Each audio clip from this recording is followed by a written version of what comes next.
Hello all welcome back to my channel. ఈరోజు పాలక్ పన్నీర్ చేస్తున్నాను, Sunday special. Okay, అదేంటో ఇంట్లో ఏదైనా స్పెషల్ చేస్తున్నామంటే చాలు, చూస్తున్నారుగా ఇల్లంతా ఎట్లుంటుందో అది కూడా. ఏదైనా ఒక స్పెషల్ చేస్తున్నామంటే చాలు ఇల్లంతా గందరగోళమే. మీ ఇంట్లో కూడా అంతేనా? అయితే కామెంట్ చేయడం మర్చిపోకండి. కదా నేను వెజ్ పులావ్ చేస్తున్నా.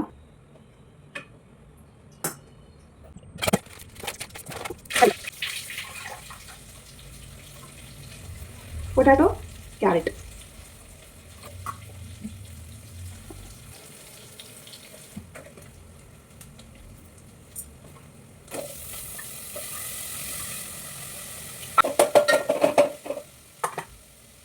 ధనియాల పౌడర్, లైట్గా గరం మసాలా,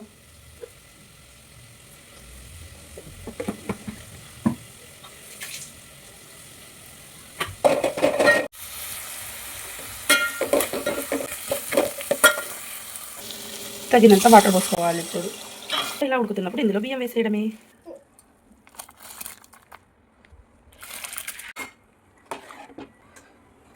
ఇప్పుడు పాలక్ పన్నీర్ ప్రిపరేషన్ చేద్దాము.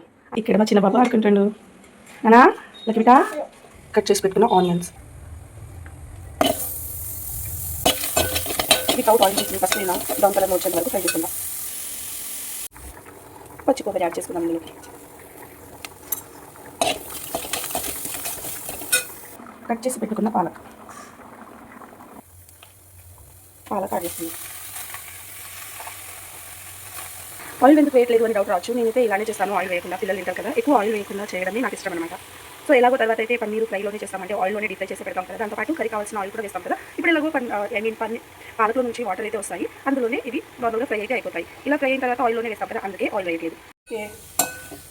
ఎంచక్క ఫ్రై అయితే అయిపోయాయి. తిని కొద్దిసేపు చల్లారనిద్దాము. మిక్సీలో పట్టుకోవాలంటే చల్లారిన తర్వాతే. సో కాసేపు అలా గాలికి పెట్టేద్దాం. అంతలోపు పన్నీర్ని అయితే డీప్ ఫ్రై చేసేసుకుందాము. ఇవి చల్లారేంత వరకు మనమైతే ఎంచక్క డీప్ ఫ్రై చేసుకుందాము. పన్నీర్ కారం అయితే వేసుకుందాము లైట్గా.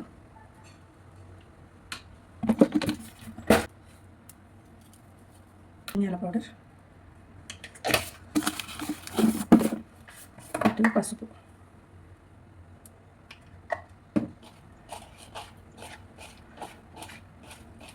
ఆయిల్ అయితే వేడెక్కేసింది. వీటిని ఆయిల్లో ఫ్రై చేసుకుందాం.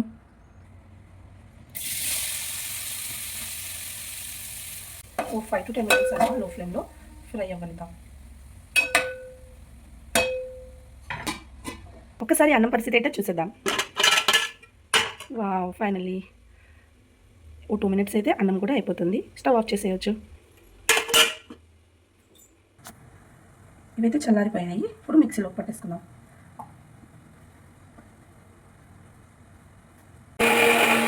మిక్సీ అయితే అయిపోయింది.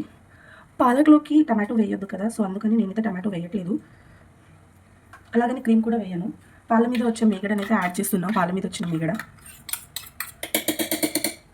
లేదంటే పెరుగు కూడా యాడ్ చేయొచ్చు.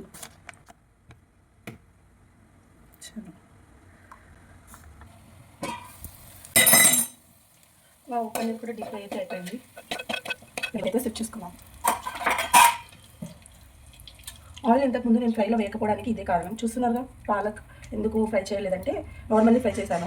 ఇప్పుడు కావాల్సినంత ఆయిల్ అయితే వేసుకున్నాము. మిరపకాయలు లేవు, సో అందుకని 2 మిరపకాయలు వేస్తున్నాము. ఎలాగో మనము చిల్లీ పౌడర్ వేస్తాం కదా, అలాగనేసి ఇంకా పెట్టలేదన్నమాట. మ్యారిటరీ ఏం కాదు.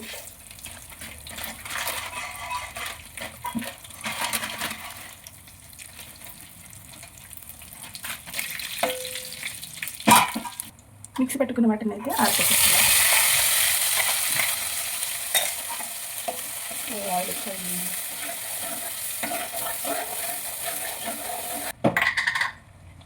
పసుపు, సాల్ట్, కారం, ధనియాల పౌడర్, అల్లం వెల్లిపాయల పేస్ట్, లైట్గా గరం మసాలా,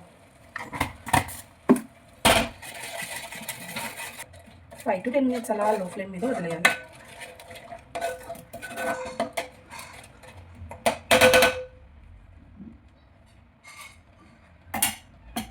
ఎలాగో అన్నం అయితే ప్రిపేర్ అయిపోయింది.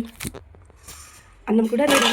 సో ఇప్పుడు చపాతీలు చేసుకుంటాను. చపాతీ పిండి కూడా ఆల్రెడీ ఫస్టే మిక్స్ చేసి పెట్టుకున్నాను, కలిపేసి పెట్టుకున్నాను. ఆల్రెడీ చపాతీ పిండి అయితే ముందే కలిపేసి పెట్టుకున్నాను. ఇప్పుడు చపాతీలు చేసుకుంటాను. తగినంత వాటర్ యాడ్ చేసుకున్నాము.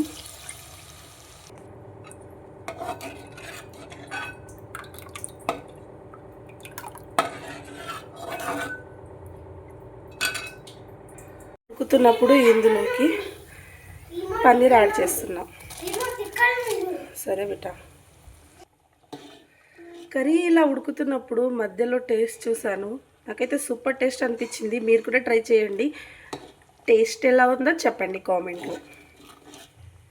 కస్తూరి మేతి యాడ్ చేస్తున్నాను, కొత్తిమీర, పుదీనా.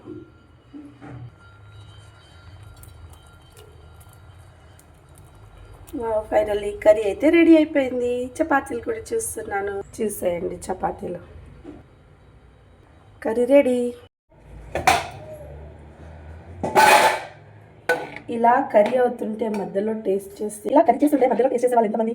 నేనైతే పక్కాగా టేస్ట్ చేస్తానండి. ఫుల్ ఎగ్జైటెడ్ ఉన్నా, అంటే చాలా రోజుల తర్వాత పాలకం చేసే ఇంట్లో ఉంటుంది. మా పెద్దలు చాలా ఇష్టం. నేనైతే ఇప్పుడు చపాతీలు చేయాలి.